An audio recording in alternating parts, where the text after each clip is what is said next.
India is going to be very soon recognized. Today the fifth economic power, but very soon we will be also reaching to the third economic power of the world.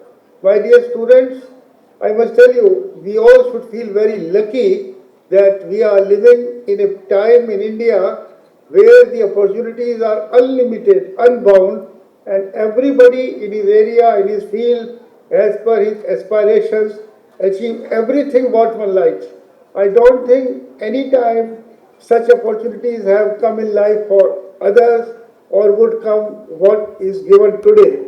So we should, I always tell that in all industrial areas, all other areas, there is a lot of scope, but the scope of the travel and tourism is the highest at the time in the India because the whole world wants to know more what magic India is doing and what all factors are affecting the such fast growth and development from which I must say the whole world is stunned. I am purposely using the word the whole world is stunned, and therefore this session of travel and tourism and in the cooperation with the Chamber of Commerce, Indian Chamber of Commerce, that academy industry conclave.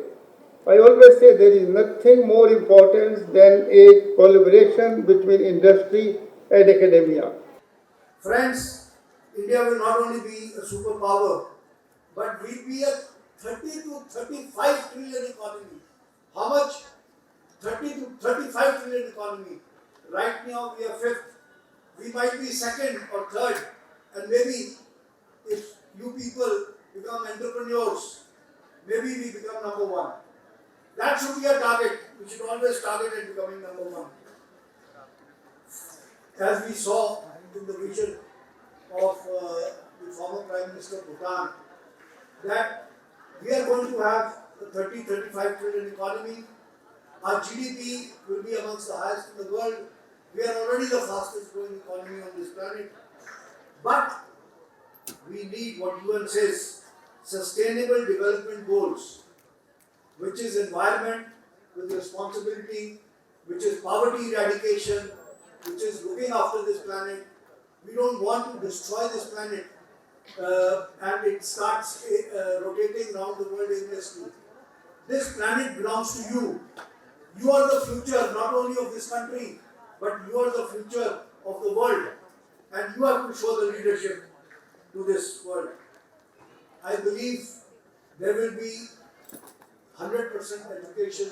My dream, I may not be alive to see it, but my dream of 2047 is that India will not only have GDP in the top but also gross national happiness.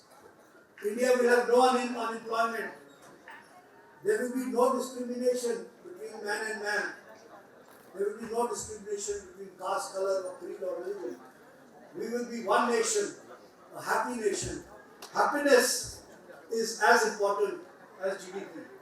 So I feel that India is on a fast track, and you all are the ones, the youth. We are the largest, youngest population in the world, whereas Europe, Japan, and even China, it's a dying population.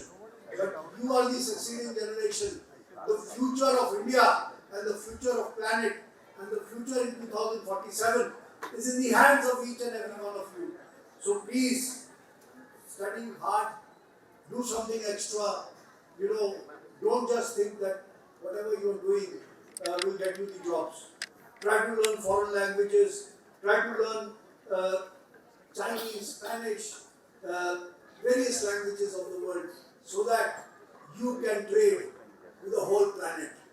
Because we, the generations, the Vice Chancellor, and all of us, we are depending on you. You are the future of this country.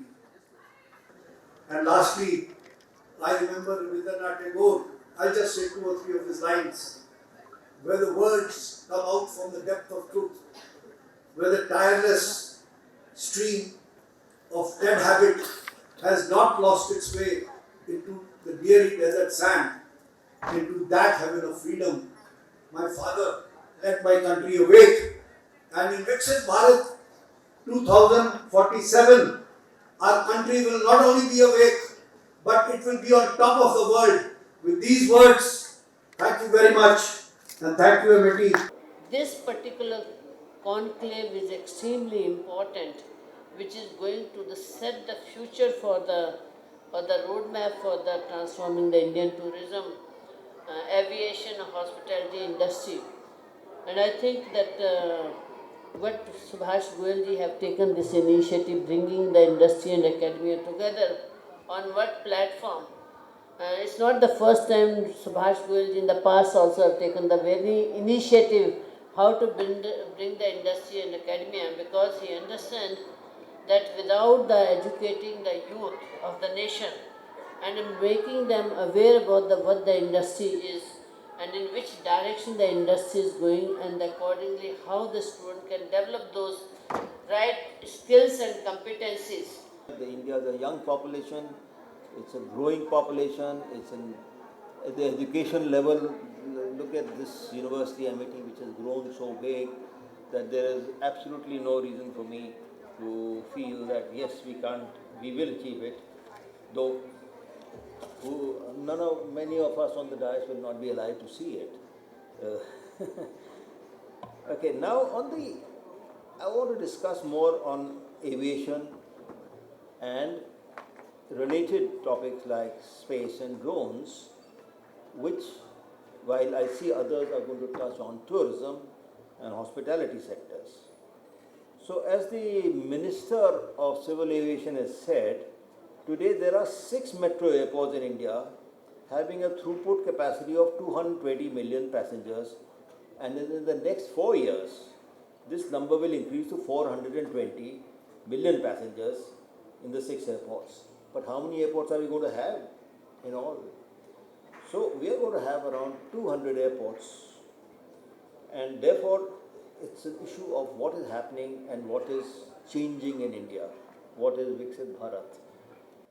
When we hire people in this industry, we are looking at a few skills. This great university that is teaching you wonderful skills, you will go a long way, for sure. But you need to understand a few things in terms of what industry is looking at in terms of smarter people joining the industry. Number one, make sure you understand the technology.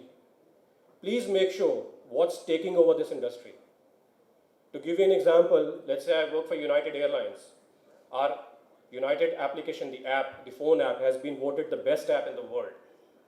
There is so much that you can do with that app. We have something called Connection Saver. It's all technology.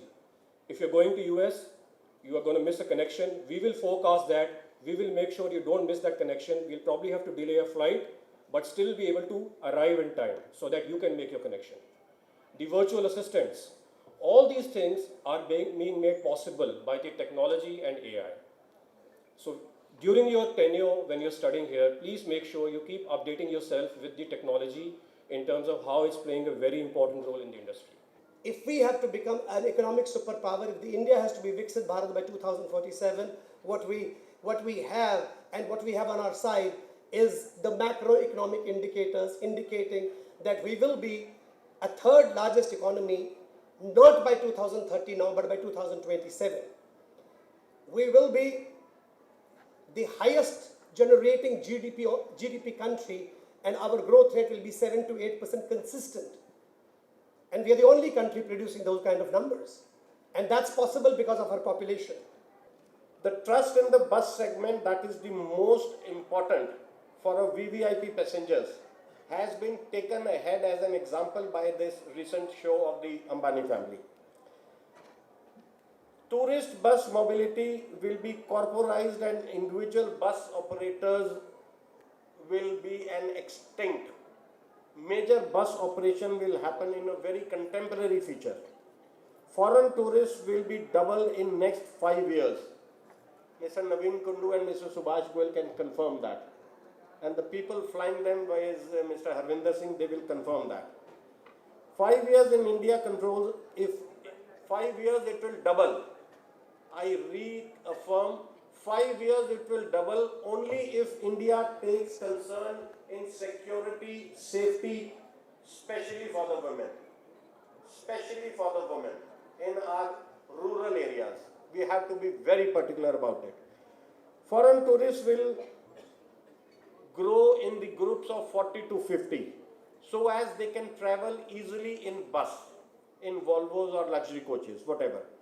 India tourism will be most economical and will be inclined towards heritage tourism, towards pilgrim tourism, towards lakes, towards palaces, whatever India has. Our incredible India has all this. One bus going to Qutub Minar takes 35-40 people, and those 35-40 people going to Qutub Minar will go in about minimum 12 to 15 cars. So considering all this, hats off to the government, hats off to our Prime Minister's leadership that the bus is becoming an important segment. We all know that our speaker said that mission Viksit Bharat. There is no doubt about it that we will be Viksit, we will be developed. 2047, we don't know, but I am sure that within 10 years, we will see the drastic changes in what India will be. And like other speakers said, you will be the carriers, and you will be the beneficiary as well. So you have to be very careful what you are going to do and how you want to see your country in the future. And I'll give you some examples that how and why we will be the Viksit Bharat. Because we have seen the infrastructure development which is happening these days in India. In last 10 years, we see lots of new roads, lots of trains, lots of airlines for regional connectivity. We have also seen there is a regulatory easiness from the government on visa procedures for India, for example. There are many tourism policies, very stakeholder-friendly tourism policies from the states as well as center. They incentivize private stakeholders to invest. And if all these things comes, naturally we will develop, and tourism, hospitality will play an important role in this. Believe me. There was a very, there were lots of questions in mind of students and their parents, like if they will enroll students in tourism after the pandemic. And we see that after 2 years, we bounce back. We bounce back very strongly, whether it's outbound or domestic. Inbound, we still have some challenges, but I'm sure because when there will be a more capacity for flying to India, then we will have inbound also flourishing in coming days. So the very important thing is infrastructure. What we see already, skill development. We need to have better skill. So you guys have to be, not only take academic but also take some practical examples from these kind of lectures and also interact with the industry. It could not be a better time than this to have this kind of conclave when the tourism industry is at the cusp of huge development and growth in time to come. And of course, the tourism industry is going to contribute significantly towards the Viksit Bharat vision of the Honorable Prime Minister and every Indian who aspires to the same. We all had witnessed 2020-21, a very difficult time in the industry. So after that blip, what we have in 2020 and 21, the tourism sector of the country is now growing at a very, very fast pace.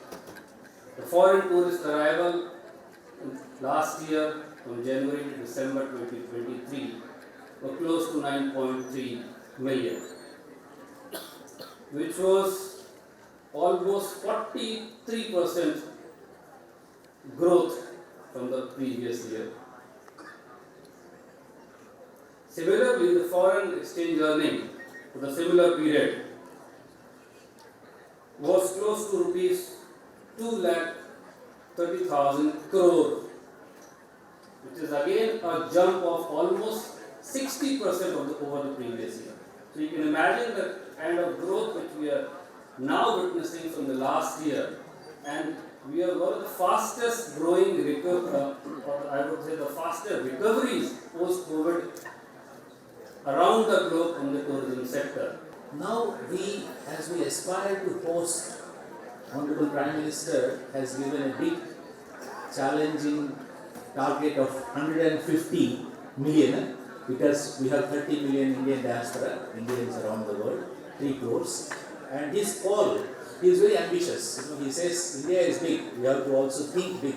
We cannot be thinking like Grenada, small little countries. We have to think big scale and speed. So 150 million tourists, if as and when they come, we have to see, prepare. And it's Honorable Prime Minister's instruction and command. And we all have to gear up. I'm very glad that you have put together this immediately within a week to focus on that. So unless you first meditate and focus on that, solutions won't crop up by themselves. Congratulations for that.